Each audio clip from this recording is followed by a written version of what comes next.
last feature I want to talk about today is the ear. The ear doesn't have a lot of expression, but it's still a necessary part of drawing the head and drawing the portrait. So let's just get it straight into it. The ear follows the line of the jaw, so make sure when you're drawing the ear that you think about the angle. It's not a vertical feature. It actually takes a slight diagonal and follows the line, the jawline. So you think of the shape of the ear. There's a thickening at the top.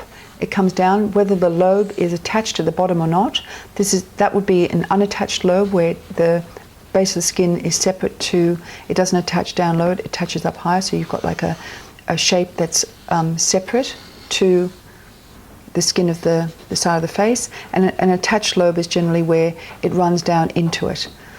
The shape of the ear, you can basically begin and think of the tragus to start off as an indicator. The tragus is a cartilaginous form that sits forward, and you generally can use that as a good landmark when you're measuring where the ear starts from the side of the face. So when you're looking for your horizontal unknown and you're trying to work out where the ear sits, how far back to the side of the face it sits, you can use the tragus as a good landmark for that.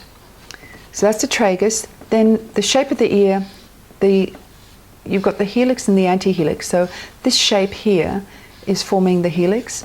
That's a thickening. The top of the ear is fairly thick, so you make sure you just create like a thicker form of the ear. This part of the ear will generally catch the light because the ear sits away from the side of the head to catch noise.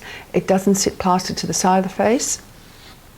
You'll find that the other shape within the ear is the antihelix. So this is a basic form, and then you'll have the beginning, the inner canal and so on, which is a matter of squinting and then looking at what shapes actually exist. So if you threw a slight shadow on the inside of the ear like that, and you threw a shape in there, it's really not much more than that. As I said, the ear has very little expression, sadly for the ear as a feature, but all the same it's important for you to think about suggesting it properly and using it as a landmark. Often the ear is covered by hair, but you've still got to indicate where it is.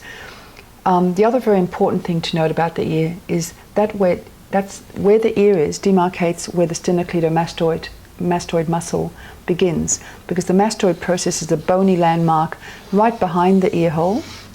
So the acoustic meatus is in front of the mastoid process, and from the mastoid process is the attachment of the sternocleidomastoid muscle, which is the strap muscle forming the neck.